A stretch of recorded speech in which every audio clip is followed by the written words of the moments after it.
لا، الشغل الاول كان ضرب نار بصراحه.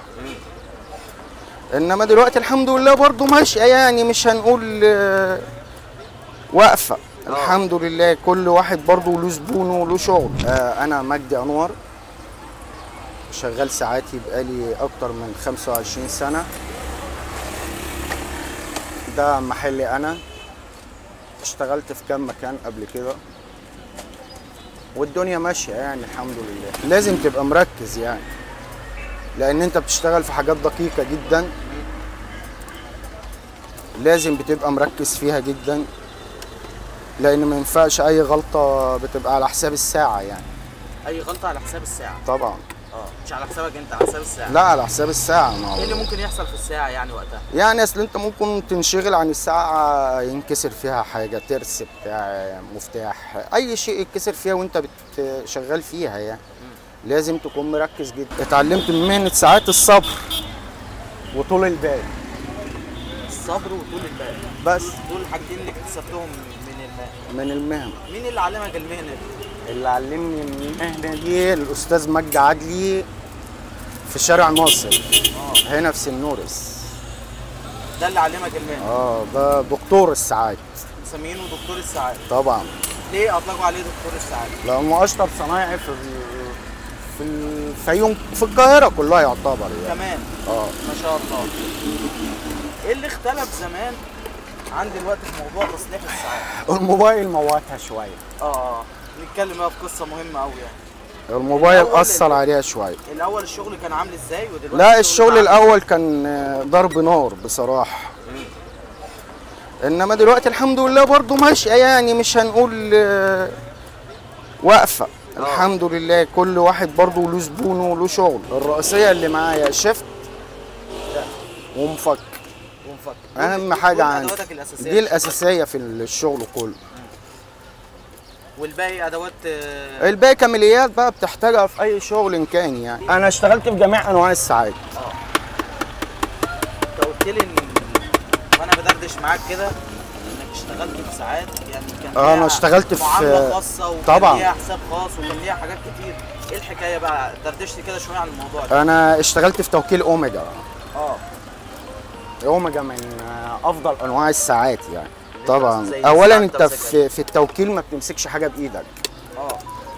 كل شغل. لا. ازاي؟ طب بتتعامل مع الساعه ازاي؟ انت مش بتمسك اي حاجه بايدك، كل حاجه ليها حاجه، وهناك امكانيات اعلى من هنا بكتير طبعا. توكيل امكانيات اعلى من كده بكتير. تشتغل هناك تلبس جوانتي. ليه بقى؟ هو خايف على حاجه يعني ولا؟ هو مش خايف على حاجه، هو تصميم المكان كده. وضع المكان كده، لان انت بتشتغل في ساعه ثمينه يعني، مش اي ساعه، وساعه بمبلغ عالي، وفي نفس الوقت برضو الديكور يعني. ديكور التوكيل طبعا بيختلف غير المحل العادي يعني. الزبون بيبقى داخل توكيل، ما بيبقاش داخل محل عادي. هو خايف على ساعته في النهايه. ما كانش وديها التوكيل يعني، ما هو اساس تتعامل مع زبون. انت قاعد في غرفه صيانه خاصه بك. انت ما بتتعاملش مع الزبون، ما بتشوفش صاحب الساعه اصلا. لا، في بره حد بيقعد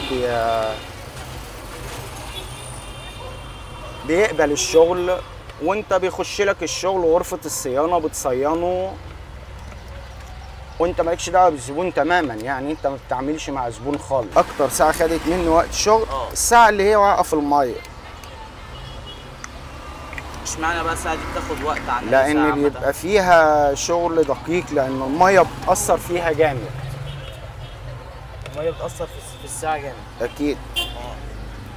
هو انت اصلا لما الساعه تقع في ميه بيدخل جواها ميه؟ بيخش جواها ميه لازم، واكيد بيحصل فيها صدى يعني، بيحصل فيها اي خسائر يعني. اكيد لازم عينك بتاثر. في النضاره في بعض حاجات بنشتغل بيها، في حاجه زي كده مثلا بتحتاج النضاره تشتغل بيها. هي فيها عدسه بتكبر لك الحاجه ولا بتعمل ايه؟ دي مكبره للحاجه. زي ما انت شايف كده. اسمها ايه يا عم مجدي؟ دي اسمها نضاره بنشتغل بيها، وفي ناس بتقول لبه. لبه.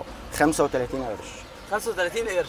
والله ده كان سنه كام تفتكر؟ يعني تقريبا كده 99 98 الكلام ده.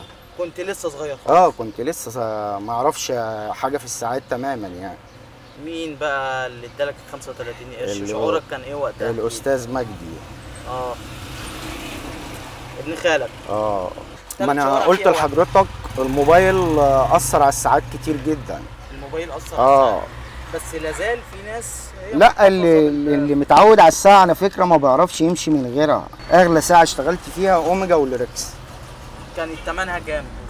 والله ثمنها ما يقلش عن 100,000 جنيه حاليا. ما شاء الله. ممكن ساعه تاخد معاك مش اقل من 5 6 ساعات شغل 5 6 يعني. ساعات. رقم كبير برضه. طبعا انت شغال في ساعه قيمه، مش اي ساعه. والله هي بترجع بقى، مش بترجع لذكاء الانسان نفسه يعني. بترجع لذكاء الانسان. في حد يستوعب بسرعه، وفي حد الموضوع يبقى صعب معاه شويه. لكن في النهايه مهنتك اللي اتربيت عليها وبتحبها اكيد مش هتعرف تشتغل غيرها يعني. ما تعلمش حاجه غيرها، هي كل حاجه. هي مصدر اكل عيشنا يعني.